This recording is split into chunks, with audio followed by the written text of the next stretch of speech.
est le signe qu'il a eu une certaine difficulté au sein de la présidence pour maintenir son autorité du fait des événements et ce qui a amené à l'organisation d'un certain nombre de désignations.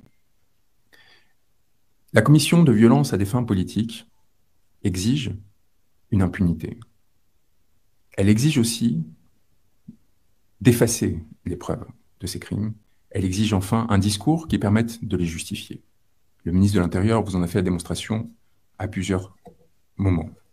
Nous avons découvert que cette organisation discursive, cette tentative de légitimation des faits que nous sommes en train de vous présenter, au sein de la présidence, a été mise en œuvre notamment par Yorodia, qui est le coordinateur de la communication présidentielle, mais aussi par Eladji Malik Gueye et Wandifa Ramé. Au niveau de la communication, ceux-ci ont travaillé de façon coordonnée avec le porte-parole du gouvernement et avec d'autres instances pour s'assurer qu'il y avait une légitimation des actes qui étaient commis. Au niveau de l'organisation de l'impunité, le rôle évidemment d'Ousmane Houma, qui est notamment important comme conseiller juridique du président de la République dans l'organisation de la légitimation du troisième mandat, mais qui est aussi important, a un rôle cardinal dans la désignation des magistrats, pour s'assurer que les procureurs, que les juges n'enquêtent pas, et pour s'assurer que les enquêtes qui sont lancées n'aboutissent pas. Car il y a encore au Sénégal des magistrats et des fonctionnaires courageux qui essayent de faire la vérité, mais ce que l'on a vu et ce qui a été établi, c'est que depuis mars 2021, aucun des événements, je dis bien aucun des événements qui sont constitutifs de crimes n'ont fait l'objet, sinon de poursuites, du moins de procédures étant arrivées à leur terme, plus de 26 mois après les faits, ce qui nous amène aujourd'hui à mettre en œuvre la présente saisine. Nous en arrivons maintenant à l'organisation de l'appareil répressif. Une fois que vous avez les moyens, une fois que vous avez organisé les conditions qui vous permettent de vous assurer que cela pourra se dérouler, il faut que cela arrive. Et nous avons évidemment, à ce titre, nos deux principaux suspects, les personnes les plus importantes dans la commission de ces crimes et encourant la plus lourde responsabilité. M. Antoine Félix Diome, ministre de l'Intérieur, et M. Moussa Fall. M. Antoine Félix Diome a joué un rôle important, d'abord comme magistrat, particulièrement bien utilisé par ce régime, afin de lui dégager la voie dans le cadre d'un certain nombre d'affaires sensibles, notamment l'affaire de Karim Wade et celle de Khalifa Sall, et ensuite comme ministre de l'Intérieur, nommé peu de temps avant les événements de mars 2021, il a joué donc, je disais, un rôle cardinal pour assurer au régime la possibilité de se perpétuer à tout prix au sein du pouvoir. Monsieur Antoine Félix Diome a tenté en mars 2021, comme entre les mois de mars 2023 à juin 2023, de prétendre que des forces occultes étaient responsables des crimes qui étaient commis au Sénégal. Cela, en soi, est constitutif d'une participation de crime à un crime contre l'humanité, pour la raison simple qu'il s'agit non seulement évidemment d'un mensonge, mais d'une tentative de légitimer et de masquer la commission de ces crimes. À ce seul titre, M. Diome, par ses mensonges répétés et par ses tentatives de faire disparaître des preuves ou de nier l'existence de crimes tout au long de ces périodes, est passible de poursuite. Mais M. Diome, évidemment, a eu un rôle bien plus important que celui-ci. Il a en fait été au cœur de la chaîne de commandement afin de s'assurer que les forces de police et de sécurité soient dirigées de façon à commettre ces crimes ou à les laisser commettre par des nervis. Il a en conséquence, notamment par le truchement de son pouvoir de nomination, cherché à obtenir la possibilité que des personnalités particulièrement violentes ou particulièrement prônes à autoriser, voire à commettre directement des violences, aient un rôle et une responsabilité au sein de la chaîne hiérarchique. Nous pensons évidemment à Seydou Bokar Yag, mais nous pensons aussi au directeur général de la police, qui était auparavant directeur général adjoint, qui était directeur général adjoint de la police nationale au moment des événements de mars 2021, et qui pourtant, malgré l'échec patent de cet épisode, a été promu le 21 avril 2021. Pourquoi l'a-t-il été?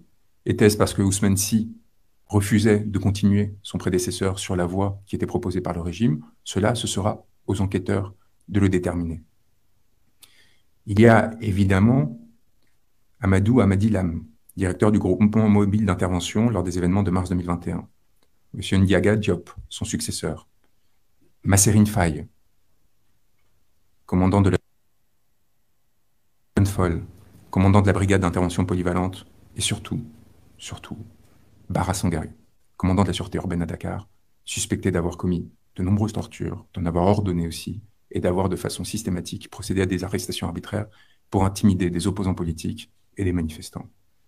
Ces individus, accompagnés notamment de Mudunga Kendiagne, qui a été directeur de la sécurité publique lors des événements de mars et avril 2021, et qui ensuite a été promu directeur adjoint de la police nationale, Ibrahima Diop, commissaire de police divisionnaire, directeur de la sécurité publique entre avril 2021 et aujourd'hui, que vous avez tous découvert lors d'une conférence de presse indécente il y a quelques semaines, où tentant de répondre aux informations que nous avions diffusées qui nous permettaient d'établir que celui-ci cherchait à se désolidariser du régime, a été poussé par Antoine Félix Diome dans cette conférence de presse ridicule, dans laquelle le régime a tenté d'attribuer l'organisation de crimes à des manifestants, alors que l'on a découvert que les nervis qui étaient montrés travaillaient directement avec les forces de l'ordre.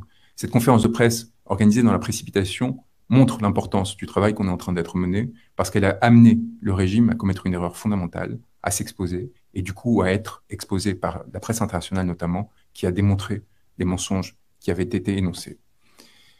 Au sein de la gendarmerie, nous avons aussi des responsables importants, et vous avez tous noté l'utilisation notamment d'enfants comme bouclier humain par les forces de sécurité. Cette utilisation est intervenue à de nombreux lieux sur le territoire de façon coordonnée le même jour, ce qui signifie qu'elle est la résultante d'une politique et non d'une déficience temporaire, ponctuelle, localisée d'une force de gendarmerie. Cette déficience, ce crime, a été commis par des gendarmes à chaque fois.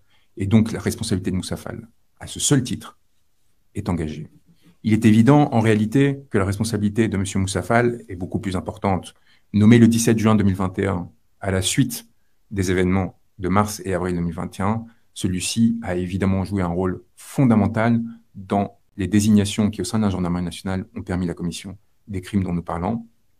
Nous avons identifié au sein de son cabinet des responsables, le chef de cabinet notamment, le colonel Pape Souleymane Cissé, mais aussi, évidemment, au-delà de son cabinet, de ses aides de camp, de ses adjoints emploi opération comme Pape Diouf, le chef du centre de renseignement cardinal comme Issa Diak ou Cheikh Sarr, évidemment le haut commandant en second, Tiakatia, qui était commandant de la gendarmerie mobile auparavant et qui a été promu en juillet 2021, encore une fois, dans la suite des répressions qui avaient été menées.